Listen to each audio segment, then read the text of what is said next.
The online art community, a clipped bird, or rightfully caged after her far too free years of inflation art. Walk back 10 years to the likes of DeviantArt, and you'll find yourself in a field of degenerate art, faced with the farthest reaches of human depravity. Freer than a Frenchman at a beach. No bounds to the freaky stuff you'd see, permeating every corner of the internet. Soar high, overly detailed sonic feet. I'm Saba Black Sheep. Have you any soul? No sir, no sir. But I do have time today to walk you through the path. How the art community went from unrestrained insanity to cleaned up moral high horse. But before we start, make sure to leave a like on this video and comment, and check out the link in my bio for the Discord and Etsy shop. Many of you that have been splunking the interwebs for longer than 7 years remember how strange early fandom culture was. People far too comfortable sharing details they probably shouldn't, because the anonymity just made everything feel private, like a diary. And if you're used to how the internet used to be, it might feel strange looking at how different we've become since the early days. The attitude online quite a few years ago was very open to any type of art.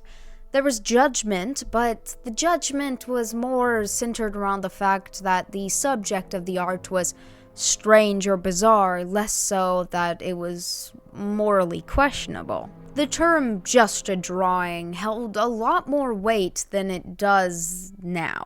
Less so the modern approach of judgment coming from a moral standpoint. Which, let's not pretend like that's all bad. There is plenty of subjects that were quite popular in the early days that nowadays are not given space as they shouldn't. I'm sure I needn't give you a list. As good as morality becoming more important to people, I believe there is a line often crossed. That is, morality being warped to justify bullying. Let's deep dive into the once-was of the art community, starting with someone near and dear to the hearts of many, Sonichu. Chris Chan is the most documented person in all of human history. From childhood to adulthood, every thought projected onto the internet. His art was prolific in terms of its utter insanity. He had his comic about a character named Sonichu, which is the cursed love child of Sonic and Pikachu, forever immortalized by the cursed Sonichu medallion. I'll give you a little taste of his work. Though it wasn't just those of local stardom that took the internet by storm, the early furry community found its footing in strange and, thought-provoking art. Furfinity has been a hotspot of all furry art since 2005, almost as old as me. Old furry art had this iconic, almost Disney-inspired art style, kind of like the 1973 animated Robin Hood movie. It felt classic and honestly nostalgic. As the 90s turned to 2000s and the 2000s turned to 2010s, we find many young artists allured by the ever-beckoning siren call of the furry phantom, where styles like this were quite popular, colorful, amateur, but innately excited. The art of thousands of children, pariahs of their playgrounds, finding community and joy in drawing a silly little fox guy. I myself, in my 4th to 6th grade years, joined this movement without a thought. A part of me misses my dark, dingy little room in the far corners of the house. The quiet summer nights, as I stayed up into the pitch-black hours of the supposed early morning. But they didn't feel quite like night or morning, a liminal space of the fleeting lack thereof. As I searched the internet for a range of bizarre and obscure content to listen to while I drew, prancing through worlds of My Little Ponies, furries, creepypasta, Five Nights at Freddy's, and my strange little MMORPGs, there was this sense of wonder in this slightly unsettling environment, still and full of potential. Shout out to Fiesta Online. I should make a video about Fiesta. I've been playing that game since I was like 5. I'm sure of you slightly older Gen Z who grew up online when most kids didn't, remember that feeling that felt almost like a secret club. The art community in the early 2010s was very unique, heavily judgmental, but this pseudo-intellectual flair. This aspiration to make an OC with the perfect balance of traits. Not to marry Sue, so your favorite art YouTubers wouldn't hate you, but something compelling. So you drew your character coming up with flaws to tag onto them so you wouldn't be judged. But secretly, they were just self-inserts. A Mary Sue like all the others, but you held your disbelief to feel that rush of joy when you thought about how cool they were. As now we find ourselves tripping on unneeded morality to justify hate, back then we used artistic technicalities. All your art is ready to be scrutinized and torn apart for merely existing in a public space. You as a beginner artist held to the same standards as professionally trained individuals with years under their belt. It seems like no matter what happens, what time we're in, we're always dealing with hate justified by something. Be it on the basis of being too strange, not technically correct, or not morally perfect. Each generation choosing a new banner to rise high as they hurl insults at you from across a screen. Art within itself, especially in terms of narrative art such as comics, do best with moral nuance. When art is trying to imitate the human experience, of course it will show unethical acts, even those of the protagonist, because you and me are both unethical to a degree. It is the mere reality of being alive. Let's take a look at some common criticisms of the modern day I believe hold little merit. This art style was ripped apart and scrutinized so heavily last year, it was disgusting. I passed several videos openly hating it very nonchalantly. Most of those videos have been lost or taken down by now for bullying. From what I know, the artist is a younger person from Sri Lanka. I could be misremembering that one horribly though. From what I'm aware of, they did nothing bad. They did not actualize their content or hurt anyone. However, a bunch of people on TikTok found it and started to make fun of the art, mostly people saying how they thought it looked gross. Then when they were called out, multiple people just started claiming that this person was a Shotokan, without providing any evidence of creepy behavior, just their relatively wholesome art. For those that don't know what a Shotokan is, it's a Japanese term to refer to boy liker, Shota being little boy. Bullying someone, then getting called out, and then saying it's okay because your dog's mother's cousin said they were a creep is moronic. How about put that wasted time into your own art, and maybe you wouldn't be such a piss baby. Naturally, I don't know the full picture on this situation, so take what I say with a grain of salt. But what the hell? But what the hell?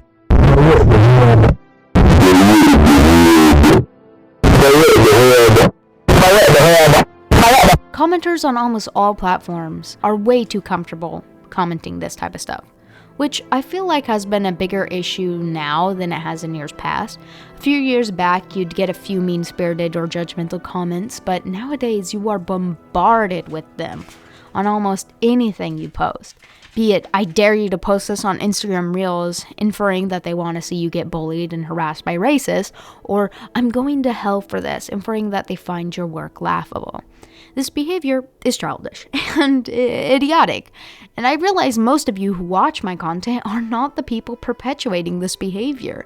But please, we need to speak out against this more when we see it.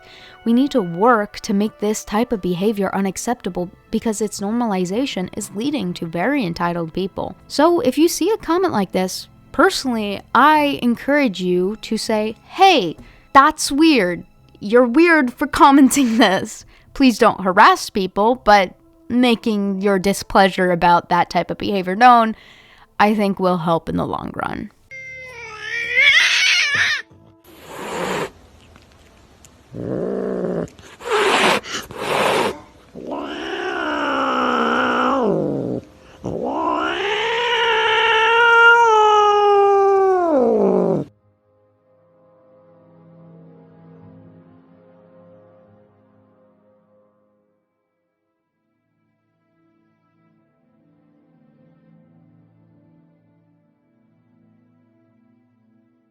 I'm I'm kind of lost what this person is on about. From what the comments said, they are making fun of some artist.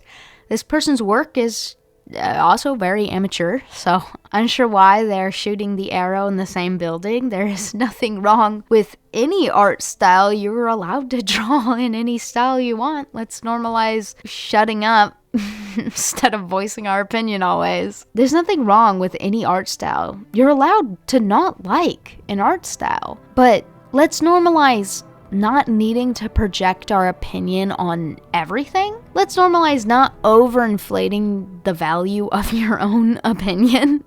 Genuinely, it's okay to not project every passing thought on the internet because, shocker, you might hurt someone's feelings and confidence. No, you're not cool for not giving a proverbial fuck about the people around you. When people act like this, they are miserable people to be around. Don't send this person hate, because I'm pretty sure this is a child, and I'm not completely sure who they're talking about. All I know is the comments are very upset with them, but for all I know, they could be making a self-jab. But genuinely, we need to hold even kids accountable for inappropriate behavior. Oh my god, bro. Oh, hell no, man. What the fuck, man?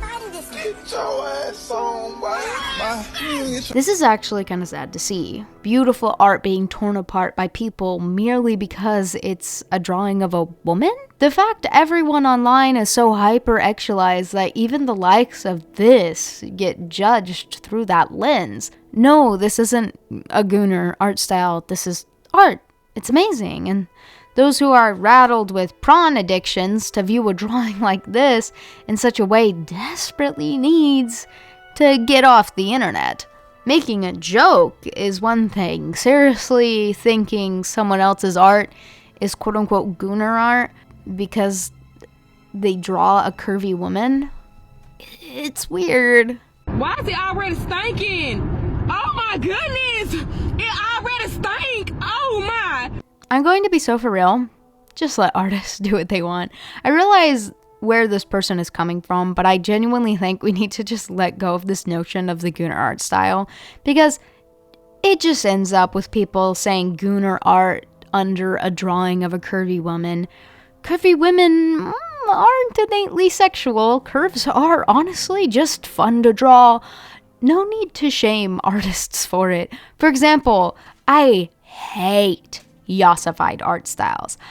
I hate sexy anime boys that look more like women and have a disgusting, six-pack. So I don't look at that art. When I meet someone that does that type of art, I praise them for their amazing skills because their art is amazing. It's just not my cup of tea. And that's okay. I ain't out here being like, asterisk, disgusted by yassified twink art, asterisk. It's just not that deep, and my opinion on the matter is also not that important. No hate to this artist or this post. It's honestly pretty inoffensive. I'm just pointing out what I think is a criticism of this normalization, but it's honestly not that big of a deal. I just think this type of content tends to feed those over-judgmental art style movements. But this is something I honestly would have posted and not thought about it. We as the art community genuinely need to get our crap together and be more introspective as a community. But honestly, it isn't just us. It's the internet as a whole right now that has taken a kind of extremist turn in the past few years, where hate is more common than ever. And I think many of us are really fed up about it. And we need to work to bring reason back into these spaces. But that's all I have for today, folks. You got work tomorrow, or school, or complaining about the same thing for the 5th video in the row. But as always, don't dream about wheat-based byproducts.